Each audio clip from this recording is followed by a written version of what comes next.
Assalamualaikum warahmatullahi wabarakatuh. Perkenalkan, nama saya Natasha Saradipa Siregar, NPM 22082604146.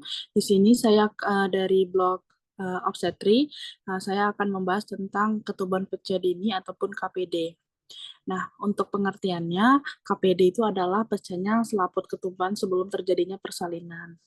Nah, untuk faktor resiko dan etiologinya, itu biasanya itu juga dipengaruhi oleh status sosial ekonomi yang rendah, perokok, mempunyai riwayat IMS, memiliki riwayat persalinan yang prematur, riwayat KPD pada kehamilan sebelumnya, pendarahan prevaginam, ada distensi uterus, dan juga selaput amnion itu yang lemah, terjadinya infeksi, baru juga ada kehamilan yang kembar ataupun polihidromin. Nah, untuk klasifikasinya itu dibagi menjadi dua. Ada KPD yang preterm atau PPROM, ada juga KPD aterm atau PROM. Nah, yang untuk KPD yang preterm itu adalah premature rupture of membrane, yang dimana itu terjadi atau sebelum dari usia kehamilan di bawah 37 minggu.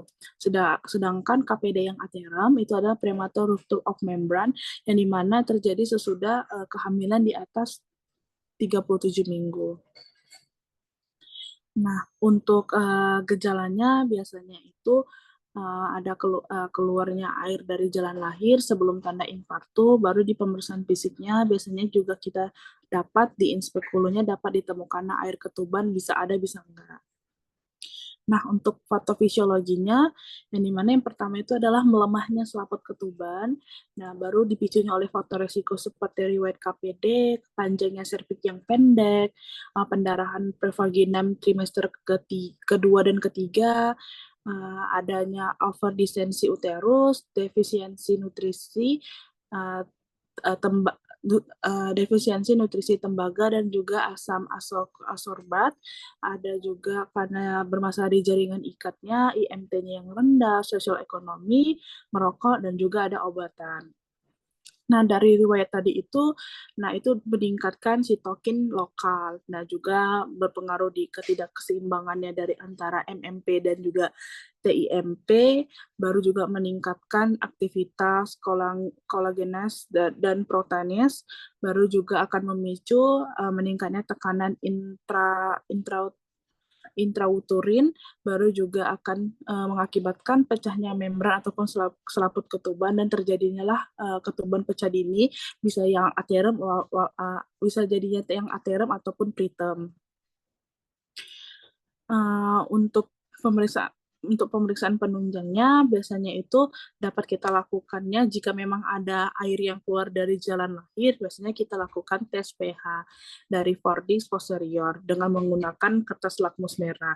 Nah, biasanya kalau memang itu positif hasilnya itu cairan ketuban, biasanya lakmus merah tadi itu menjadi biru. Berarti positif air ketuban karena air ketuban itu basah. Jika tidak ada air ketuban, biasanya kita menggunakan tes namanya Ferning test, di mana itu kita nengok dari mikroskop melihat jika terlihat nanti gambaran daun pakis, berarti dia positif itu cairan ketuban, yang dimana hasil gambar nantinya seperti ini. Nah, baru kita juga bisa melakukannya USG untuk melihat apakah memang ada bermasalah di kandungannya ataupun tidak. Selanjutnya untuk terapi itu dapat dibagi menjadi tiga. Ada yang di atas 34 minggu, ada terapi yang 24 minggu sampai 33 minggu, dan juga ada terapi di bawah 24 minggu. Nah, yang pertama itu terapi di atas 34 minggu. Nah, itu kita akan langsung melakukan induksi persalinan dengan memberikan oksitosin untuk merangsang kontraksi tersebut. Baru untuk terapi di 24 sampai 33 minggu, bila terdapat amnionitis, kita akan melakukan abrupsio plasenta dan kematian janin, lakukan persalinan segera. Jadi kalau memang ada terjadinya amnionitis, abrupsio plasenta, kematian janin, berarti kita langsung melakukan persalinan tersebut. Nah, baru berikanlah dexamethasone 6 mg intramuskular tiap 12 jam selama 48 jam, atau betamethasone 12 mg intramuskular setiap 24 jam selama 48 jam. Tetapi jika di umur kehamilan terapi 24 sampai 33 minggu tidak ada terjadinya masalah seperti amnionitis dan yang sudah saya jelaskan tadi, itu kita hanya memberikan dexamethasone saja dan juga memberikan obat golongan tokolitik untuk menahan kontraksi bila memang pasien tersebut juga akan mengalami kontraksi.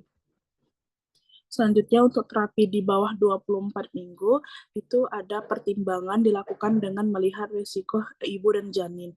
Lakukan konseling pada pasien, terminasi kehamilan mungkin menjadi pilihan.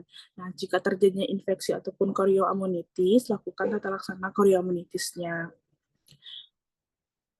Untuk komplikasinya biasanya terjadi infeksi pada ketuban seperti chorioamnionitis, tali pusatnya nanti akan tertekan, baru terjadinya kelahiran prematur. Nah, untuk pencegahannya itu ketuban pecah dini ini sulit dicegah karena penyebab pastinya belum diketahui.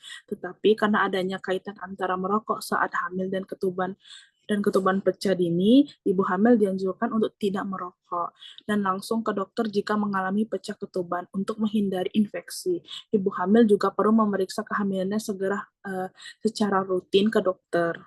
Jadi untuk ANC ibu hamilnya ini harus terpenuhi. Ini referensi yang saya gunakan.